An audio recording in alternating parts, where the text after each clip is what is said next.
Clutch Closers. Let's talk about our ABCs.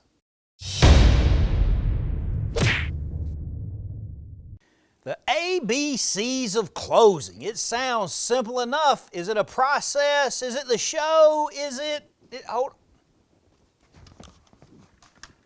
on. ABCs of closing. The ABCs of closing work just like this. A, B, B, C, closing. Always be closing. Surely you get, I know I didn't do as good as Alec Baldwin, but surely you get this, right?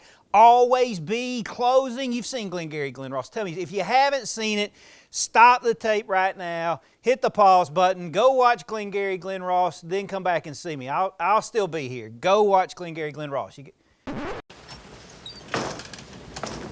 A, B, C. A, always, B, B, C, closing. Always be closing. Always be closing. All right, you're back. You've seen Glengarry Glen Ross, so you get it. The ABCs of selling. Always be closing. But what exactly does that mean for us? When are we closing? Always. When is always? Always is 24/7. If you are in a commission-based industry, and your paycheck is not justified by a time clock, but it's justified by how good, how smart, and how hard you work, then you are working and on that clock 24/7. And your day starts when the alarm clock goes off. What do you do when your alarm clock goes off? Do you hit the snooze button? Do you take an extra 10 minutes just to lay there and do nothing? Do you stare at the back of your eyeballs? What does your morning start? How does your day start out right? We hear about it in a deal all the time. What starts out wrong is going to end wrong. If your day starts out wrong, it's going to end wrong. You've got to get up. You've got to wake, and it's time to go, man. It's time to work. 2 hours. 2 hours before you should show up for work. If your show up time's 8 o'clock, you need to be getting up at 6 a.m. That gives you time to get your morning going, to get awake, because whenever you hit the playing field, it's time to go. It's not time to be waking up and just come dragging in the door with a biscuit and a cup of coffee, bleary-eyed. It's 8 o'clock, I hit the time clock, and now I'm dragging out to 8:05, and I'm unwrapping my biscuit, and we're getting ready to go. That's, again, if you want to get judged by the time clock, that's somebody else's time. And people that think that way are kind of weak-minded. They think that it's not their time they're wasting, it's somebody else's time. It's their boss's time. It's the person who owns the company, the business, the corporation, the owner of the dealership, the owner of whatever product or service that you're selling. That's a weak-minded individual. It's your time.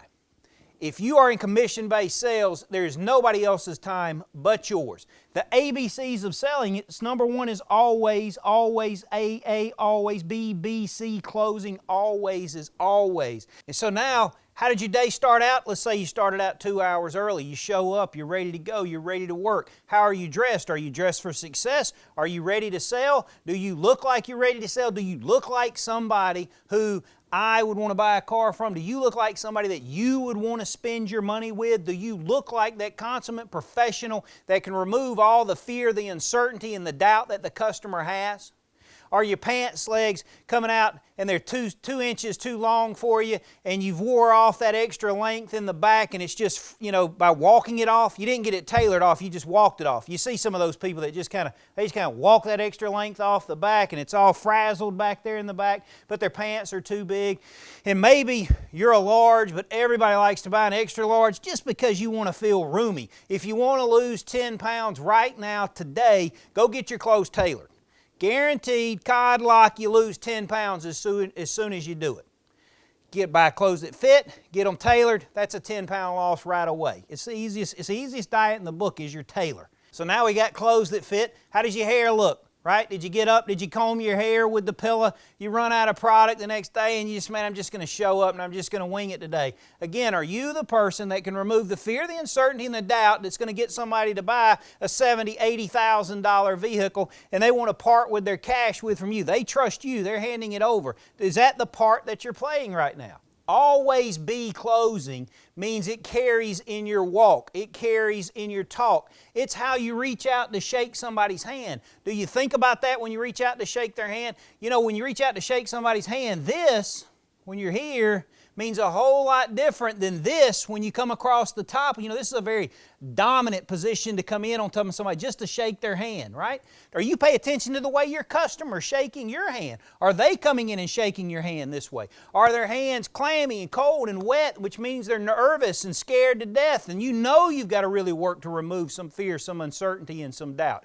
You come in to shake their hand and you move up, that's very submissive, it's very down. I tell you, a great closer once taught me that when he went in to shake somebody's hand, he was always right here when he come in. You know, people that make great car salesmen a lot of times are shoe salesmen, and you know why? Because you have to be in a submissive position to sell shoes. Think about it, you're down here and you're looking up and you're down at somebody's feet when you come in. You learn how to kind of take that service area almost on one knee, bended knee, to sell somebody a pair of shoes. How's your discipline look during the day? Do you stay disciplined? Are you following the process? Have you brushed the shadow off your shoulder? Are you constantly learning? Are you practicing what you need to do? Or are you waiting until the customer gets in front of you to practice? You know, another area that tends to do well in sales is military, because military learns that discipline that they need throughout the day. They learn how to wake up early. They learn how to show up for PT. And when you compare PT with just getting dressed, making your bed, showing up to sell, those two things aren't the same. They tell you all the time, this is a lot easier than PT at 5 o'clock in the morning. Are you giving your customer the full show? The full show, man, from start to finish. You're following the process. You understand your only goal is to get ink on paper, and everything else that you've done for free is leading up to that. If you're always closing, if you're following those ABCs back there, always is 24/7.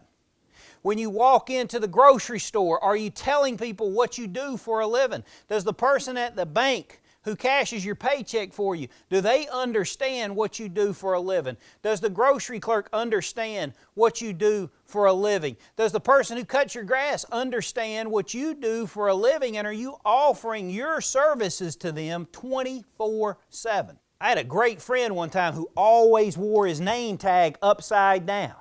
And you talk about somebody who was the consummate professional, who could absolutely do what everybody said, you know, sell ice to Eskimos. Man, this guy could do it. And he wore his name tag upside down. Anytime he left the dealership, he turned his name tag upside down. And the reason why he did that is because it always started a conversation with somebody when they came up to him and they said, oh, hey, your name tag's upside down. And he'd go, oh, man, thank you. And as he's pulling it up, man, I really appreciate that. By the way, my name's John, and yours is?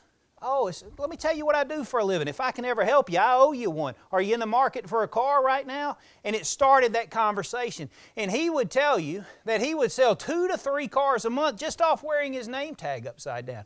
But I would tell you it's a lot more than just wearing his name tag upside down. One, anybody who does that, they're working 24/7. He never gave up. He never quit. He understood when he left, he needed to figure out a way to stimulate some kind of conversation with somebody. And as a car salesman, you just can't walk up to somebody at the grocery store and go, hey, you want to buy a car? They're going to run from you. You're going to get the police called. You're going to get kicked out of the grocery store. Turn your name tag upside down, and somebody's going to be nice to you and say, hey, sir, excuse me, your name tag's upside down. He never gave up, and he was prepared. He practiced. And he was looking for the opportunity. And when the opportunity knocked, he was ready right there to open the door and go, hey, by the way, let me tell you what I do for a living. I owe you one. So remember, clutch closers, it's 24/7. You are not judged by a time clock. You get the best report card anybody could ever ask for in any industry when you're commission driven. It's called your paycheck. Whether you get it weekly, bi-weekly, monthly, annual bonus, you get that paycheck. That paycheck is directly reflected upon you as an individual and how well and how smart you're working. Always follow those ABCs. Always be closing. Always be clutch in the close, and always be a clutch closer.